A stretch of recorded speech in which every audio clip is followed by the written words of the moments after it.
Bank rate, CRR, SLR, repo, reverse repo, open market operation, सब कुछ पढ़ाया था।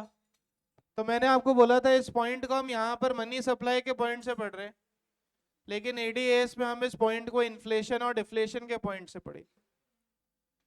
जवाब ये उठता है और सवाल ये बनता है कि इन्फ्लेशन और डिफ्लेशन मार्केट में कब आता है।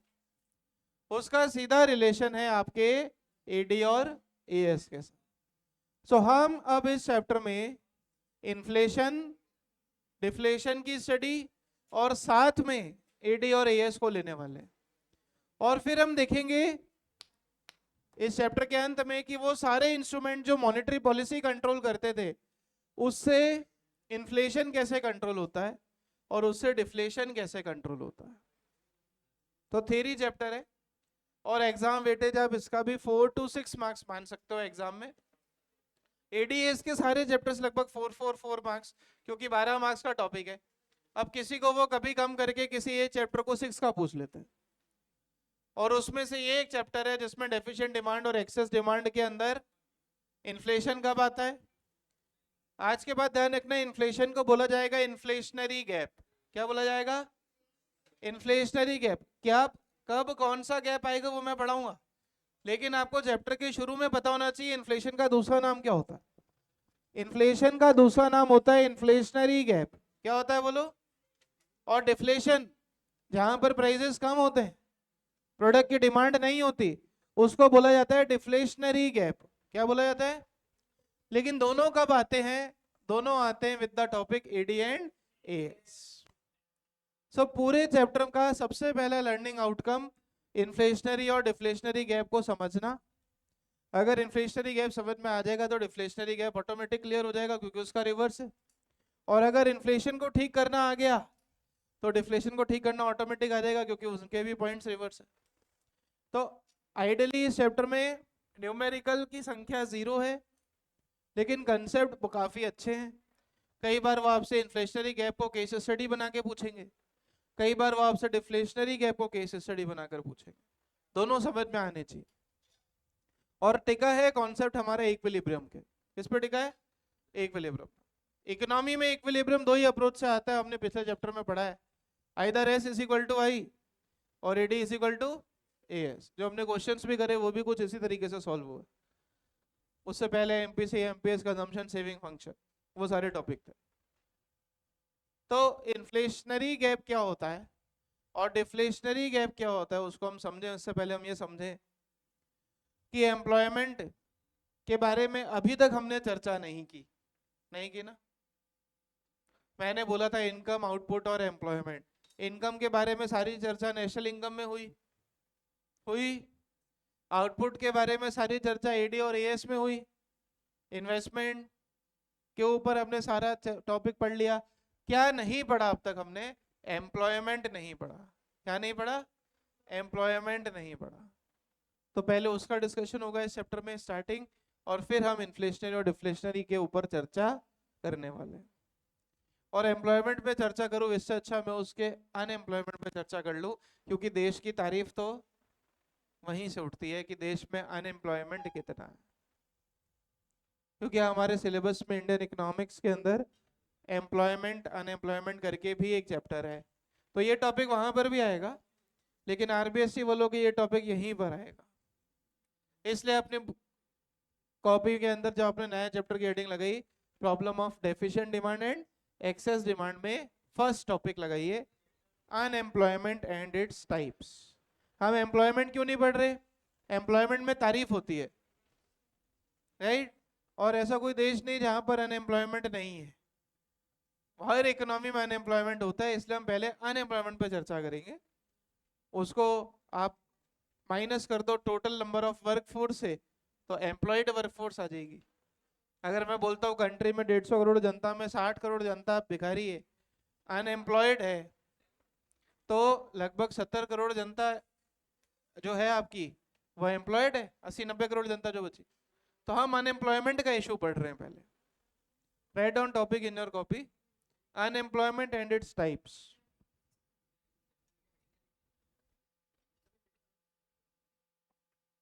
चैप्टर की हेडिंग है problem of deficient demand and excess demand. उसके अंदर फर्स्ट टॉपिक हम पढ़ रहे हैं unemployment and its types. Unemployment and its types.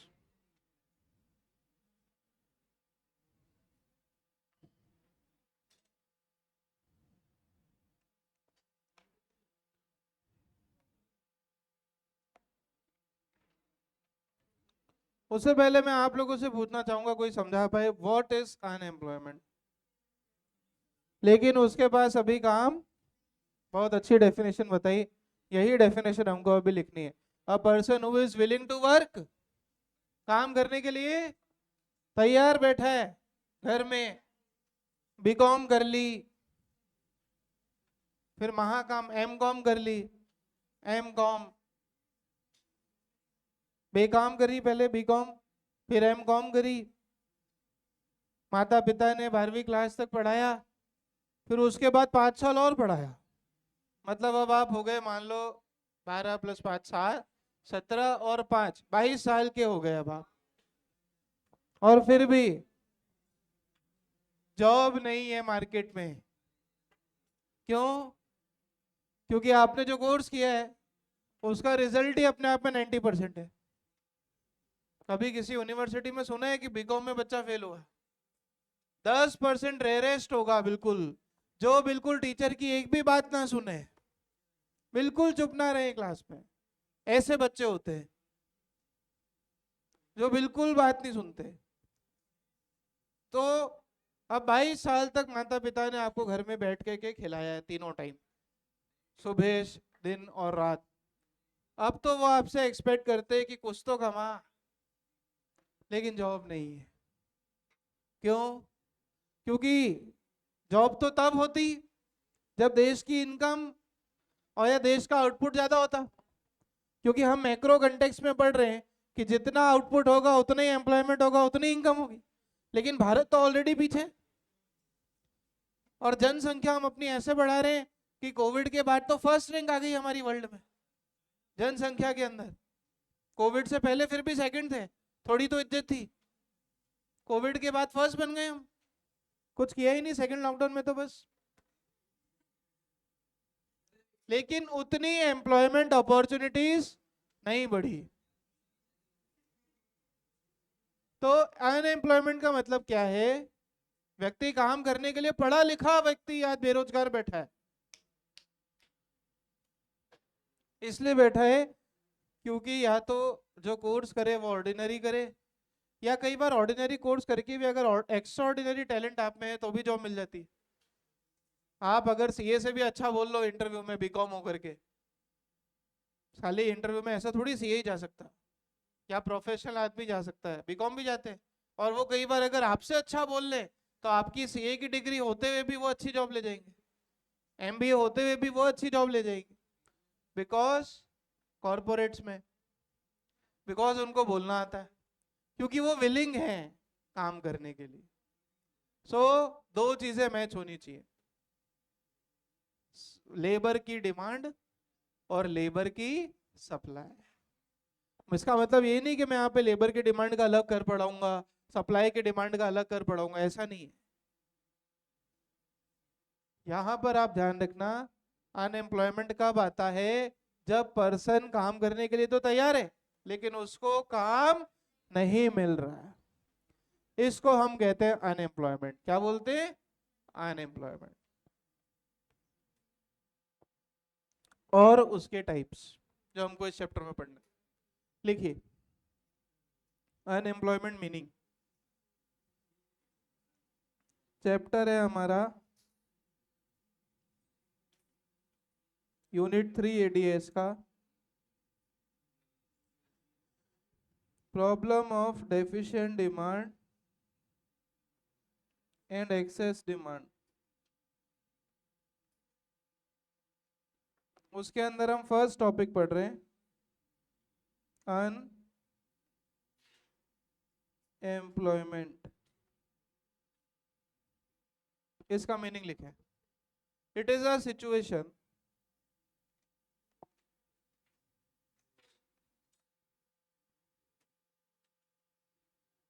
when please कौन है आगे भिन भिन भिन भिन भिन भिन है it is a situation when a person फिर when a person is willing to work जब व्यक्ति काम करने के लिए तैयार है, बिल्कुल एमकॉम करके बैठा है घर में, ठीक है, 22-23 साल का हो गया, उतने समय में लोग पहले शादी करके बच्चे कर लेते थे. So it is a situation when a person who is willing to work at a given wage rate. अच्छा, काम करती लेबर और लेबर को क्या मिलती है? वेजेस. आदमी एग्जिस्टिंग वेज रेट पे काम करने को तैयार है, लेकिन उसके पास में जॉब नहीं है, but is not getting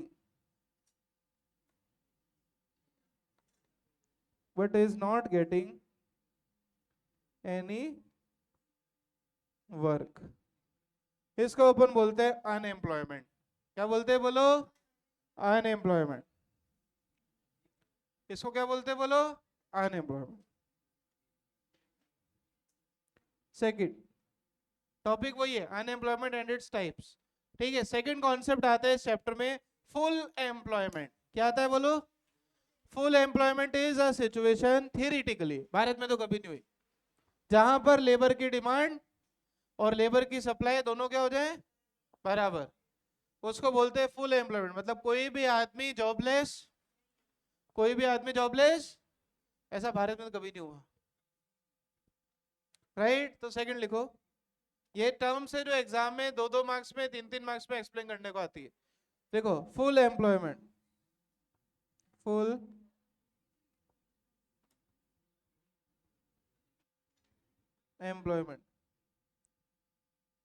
it is a situation.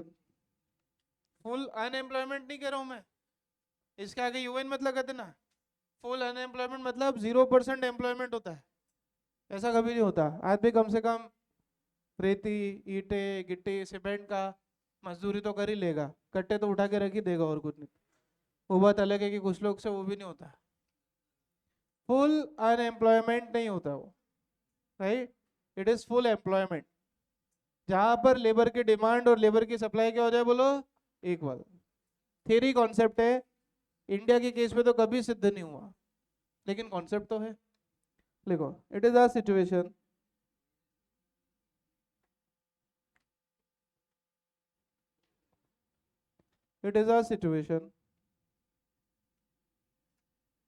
when supply of labor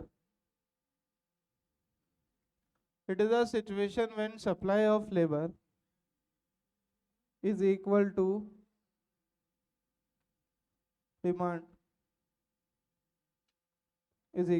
demand of labour. जब लेबर की डिमांड और लेबर की सप्लाई क्या हो जाए बोलो? इक्वल. और फिर एक पॉइंट तो हर जगह चिपकेगा ही, at a given wage rate.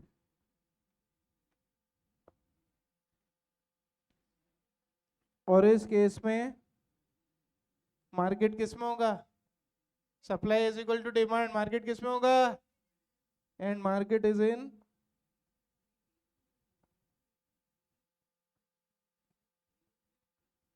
Equilibrium. ठीक है, आज की क्लासें होती है